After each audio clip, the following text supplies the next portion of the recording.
Bismillahirrahmanirrahim. Alhamdulillahirabbil alamin.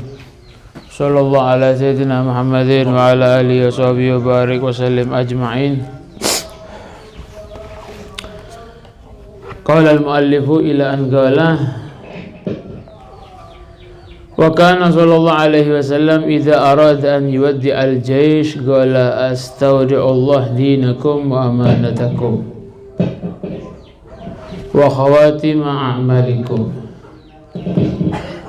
Rasulullah sallallahu alaihi wasallam kalau Nabi itu mau melepas keberangkatan seorang tentara, idza arada, kalau Nabi ku pengen ngecul pemberangkatan seseorang tentara yang mau berangkat perang, biasanya Nabi mau doa, astaudi'ullah dinakum, saya titipkan kepada Allah urusan agamamu, ditungakno. Wa amanatakum, dan amanatmu tak titipno yang pangeran. Wa khawatima a'malikum, dan penutup amalmu tak pasrahno yang pangeran kabeh. Ini sunnah, ini doa. Lek sampean kate bepergian, donga sampean.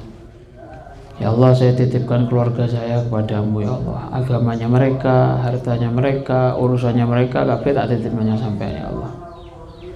Bahkan dalam salah satu doa safar itu, doa ketika orang itu mau berpergian dianjurkan baca doa Allahumma antas sahibu fis safar, ya Allah sampaianlah teman kami di dalam perjalanan kami, wal khalifatu fil ahl, dan sampaianlah khalifah pengganti untuk menjaga keluarga saya,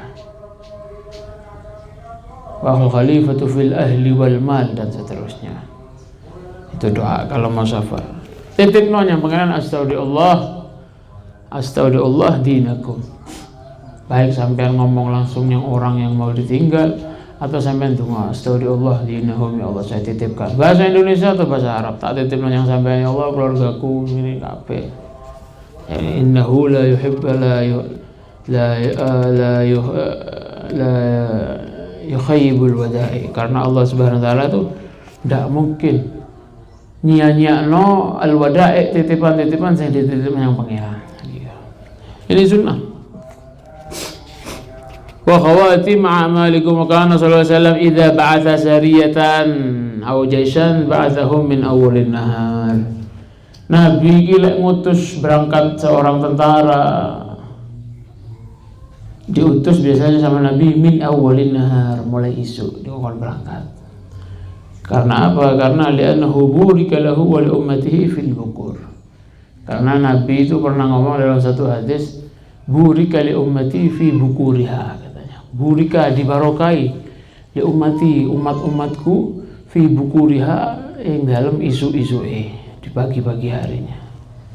Makanya makruh tidur di pagi hari ku makruh. Mari sholat subuh turu sampai keluar matahari ku makruh. Walaupun sampai ndak ngelakoni wiritan, ndak ngelakoni apa, meneng tok iku afdal. Afdal, sangat afdal. Karena dalam satu hadis, orang sing melek, wong sing melek mulai mari sholat subuh sampai terbit matahari, duduk di tempat sholatnya, duduk tetap wiritan yang pangeran, ngaji, maca Quran, maca ilmu atau maca apa itu sampai terbit matahari. Orang yang mengerjakan ibadah seperti itu, katanya Nabi, bakal dibalas oleh Allah Subhanahu wa taala duduknya tadi, meleknya tadi, enggak tidurnya tadi, dibalas oleh Allah Subhanahu wa taala, dicatat uang itu ngelakoni hajaten wa umraten. Oleh ganjaran ini sampean ngelakoni rong haji, dan ini pasti diterima. Jaminan teko Nabi, sampean pasti mabrur iki haji ini, pasti diterima. Pasti oleh ganjaran haji. Lek sampean berangkat haji dhewe belum tentu diterima oleh pangeran. Ya oleh tepak wacoane kabeh, ya oleh tepak rukun-rukun kabeh. Tapi kalau sampai duduk dari subuh nggak tidur sampai terbitnya matahari, ini dicatat sampai dapat 2 haji, dapat 2 umroh gratisan tanpa travel. Wa kana sallallahu alaihi wasallam awalin nahar. Jadi Nabi itu senang kalau berangkat itu ngutus ngirim-ngirim tentara itu pagi hari. Lebih bepergian Nabi itu senang dina apa? Kamis. Maka Nabi sallallahu idza ba'atha amiran qala aksiril khutbah wa aqillal kalam fa inna minal bayan la sihran. Ini termasuk akhlaknya Nabi. Nabi itu biasanya kalau ngutus seorang utusan untuk datang suatu desa, baik untuk berdakwah atau untuk urusan apa saja, biasanya Nabi itu berpesan. Yang utusan tadi apa? Aksiril khutbah. Karena Nabi, kalau lek tutuk yang kono khutbah ojo dawa-dawa. Omong-omongnya ojo dawa-dawa, pembukaannya ojo dawa-dawa. Misalnya bukan maksudnya ya, kalau misalkan sampai datang ke sana maksudnya mau menerangkan sholat, keterangannya ojo dipendekno tuh. Maksudnya khutbah itu pembukaannya alhamdulillah gini ojo dawa-dawa, langsung yang intinya ya. Atau dalam ketika sampai mau ngomong-ngomong apa saja ojo dawa-dawa jadi Nabi. Wa agillal kalam, omongannya sedikit no, simple no, singkat padat. Kalau apa kalam yang terlalu dawa itu nau fihi nau untustamar. Kalau ngomongnya terlalu panjang nanti lebih dari cukup, secukupnya atau kebutuhannya, itu bisa membuat orang nanti bosan akhirnya. Sallallahu alaihi wasallam. Wa in fa inna minal bayan la sihran. Karena apa? Karena omongan yang terlalu panjang itu bisa menyihir orang. Bagus, memang bagus, dijelasnya bagus, tapi ojo tahu-tahu. Akhirnya wong bosan. Jadi gitu, wallahu a'lam. Wa kana sallallahu alaihi wasallam idza arada ghazwatan warra bi ghairiha. Nabi itu kalau ngomong pendek-pendek. Ada Nabi itu di antara salah satu keistimewaannya Nabi, utiya bi jawami'il kalim katanya. Nabi ku dikai jawami'il kalim. Jawami'il kalim itu apa? Nabi ini diilhami oleh Allah Subhanahu wa taala omongan yang pendek-pendek tapi maknanya dalam. Maknanya dalam. Banyak apa di antaranya? Di antaranya Nabi itu pernah ngomong aljar gebladar. Ada lagi apa? Aljar gebladar katanya Nabi. Aljar delok entong nggomu dhisik gebladar sak durunge kon gawe omah. Simpel ini. Kalimatnya simpel tapi maknanya untuk kehidupan istimewa. Banyak di antaranya apa? Jawami'il kalim, banyak Nabi itu dikasih jawami'il kalim oleh Allah Subhanahu wa taala. Wa kana sallallahu alaihi wasallam idza arada ghazwatan warra bi ghairiha. Ini Nabi itu kalau mau beperangan, kata perang, warra bi ghairiha. Biasanya Nabi ku nyebut ndak kelawan jenenge. Contohnya aku meneh perang Uhud ya ndak ngomong ngono. Disingit-singit no Nabi. Misalnya Dek Jupati sing kate diperangi mbek Nabi. Dek Jupati ku terkenal sumbernya gede, banyune gede, seger. Loh kita besok perang ke Jupati ya, ndak ngomong gitu Nabi. Besok saya ingin minum air seger, besok saya ingin minum air seger yang di sana itu ya. Ngomong dengan kalimat yang sahabat itu faham bahwasanya maksudnya Nabi itu pengen perang ke sana, tapi dipakai kalimat yang tersembunyi supaya apa? Supaya tidak kerungu wong udah ono mata-mata akhirnya nyampe ono yang musuh. Nabi kate merangi kon, akhirnya mereka siap-siap nanti. Nah itu. Duduk goro ini. Pakai kalimat yang samar yang sudah dipahami. Contoh gini contohnya. Apa? Misalnya sampean medayo nyang koncoe dhewe, wis konco iku wis ndak kira tersinggung, ndak kira apa. Sampean moro-moro ngomong, ndak tepak lek koyo ngene, contoh yang ini ndak tepak. Contoh misalnya, yo teh kurang legi, pola ndak duwe gula, ndak tepak. Iku guyon tapi orangnya mungkin ndak marah tapi ndak tepak. Biasanya Nabi itu ngomong pakai tauriyah, ini namanya tauriyah. Tauriyah itu apa? Pakai kalimat yang disembunyikan, peribahasa lain, tapi wong iso paham, lan wong iku enggak loro ati. Tauriyah. Wah, nek kene ya gula tepak larang ya kayak ngono. Mangan keasinan, masyaallah, alhamdulillah sehat gini iki. Yodiumnya tinggi orang sini nih. Apa maksudnya? Garamnya murah di kene, panganane asin kabeh, ngono. Nah, itu tauriyah. Sampean katanya nih, bahkan Nabi itu kenapa nganjurkan kalau orang itu mau nyebut seorang istrinya misalkan, ambek sapa sampean tahu yang gini, ambek bojoku, ndak ngomong ngono Nabi. Bukan sama istri saya. Kalau sudah ngomong istri itu jelas orang perempuan. Demi menutupi aib, kehormatan, ndak ngomong istri. Padahal istri ini bukan nama kan ya. Kalau nyebut nama ndak boleh. Sama siapa kamu? Misalkan namanya istrinya sampean, ambek sapa kon? Ambek Siti. Ini nggak seneng Nabi nyebut jenenge. Pemane wong wedok saking jogoe yang kehormatan ku Nabi tidak gelem nyebut jenenge. Itu sunnah. Itu anjuran dalam syariat kita. Ambek sapa? Sama istri. Istri pun tidak boleh. Kurang menyembunyikan kehormatan karena istri sudah jelas perempuan. Ambek sapa? Ambek keluarga. Nah itu keluarga siapa? Oh kalau keluarga, tapi orang sudah paham sama keluarganya, sama istrinya, berarti gitu.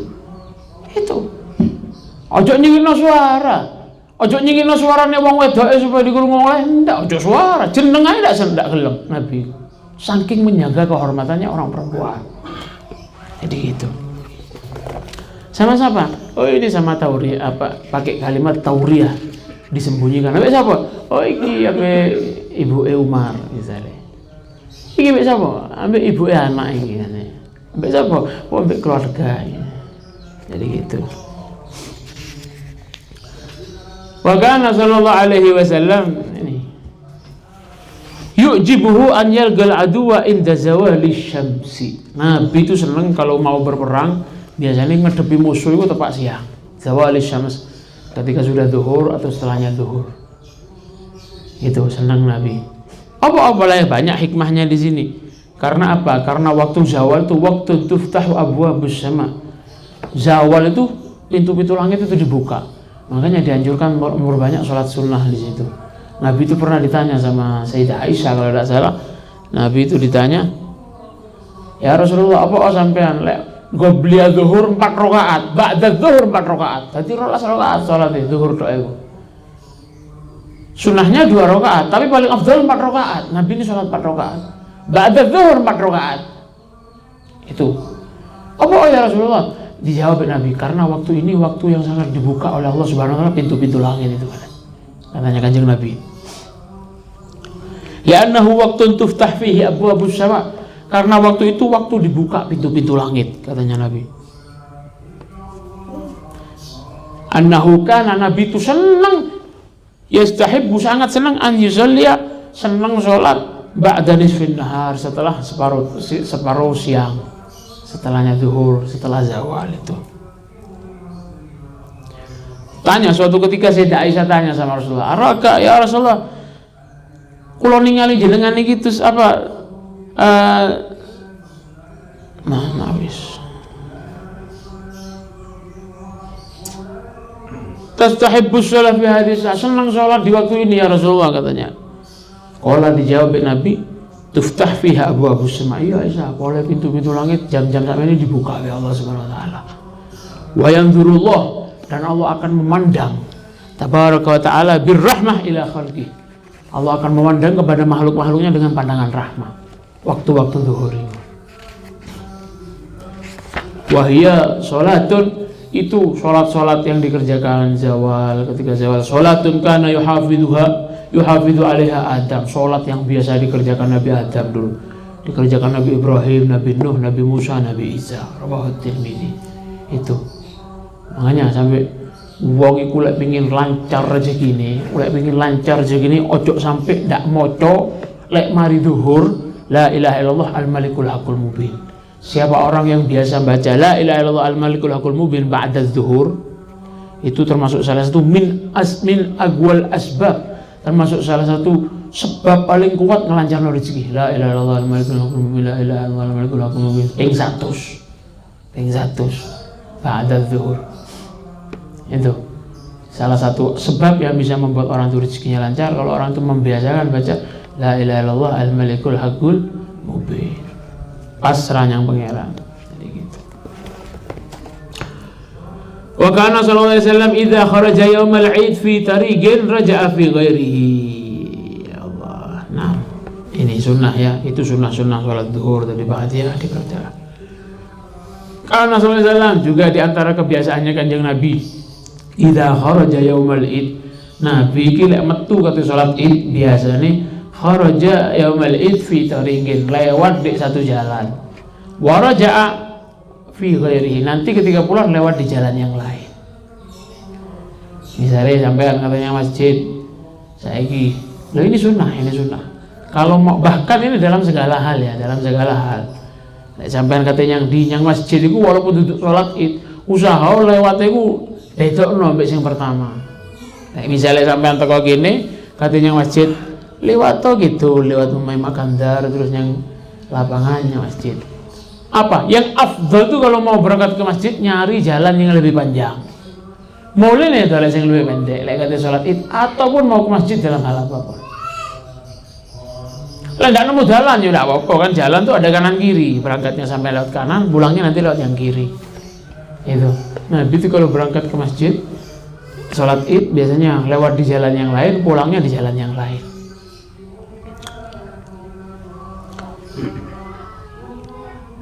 Kenapa? Karena apa? Yadhhab fi atwalihima takfiran lil ajr. Karena apa? Nyari jalan yang berbeda supaya ganjarannya akeh beto, supaya ganjarannya akeh saksine. Dan Nabi itu biasanya nyari jalan yang lebih panjang kalau berangkat. Kenapa? Supaya lebih banyak pahalanya. Padahal kencing Nabi itu tidak butuh pahala. Itu pelajaran bagi umatnya aslinya. Pelajaran bagaimana diri kayaknya masjid, budal lewat sebelah kiri, mulanya lewat sebelah kanan. Paling atuh itu. Budal lewat embong, mulanya lewat jero. Lebih afdal lagi. Kalau salim ini lihatnya masjid muter mestinya lewat embong, lewat rumah maibnya masjid, mulanya lewat Karingalor tok gitu. Sallallahu alaihi wa ala alihi wasallam. Kenapa kok kalau berangkat kok dianjurkan nyari jalan yang lebih panjang? Li'anna dzihab afdal minar ruju'. Dzihab afdal minar ruju'. Karena berangkat ke masjid ini afdal daripada sampean pulang dari masjid. Kalau berangkat sudah jelas menuju masjid. Jadi itu. Wa kana sallallahu alaihi wasallam idza nazala alaihi alwahyu nakkasa ra'sahu wallahu a'lam bis-shawab. Al-Fatihah. Bismillahirrahmanirrahim.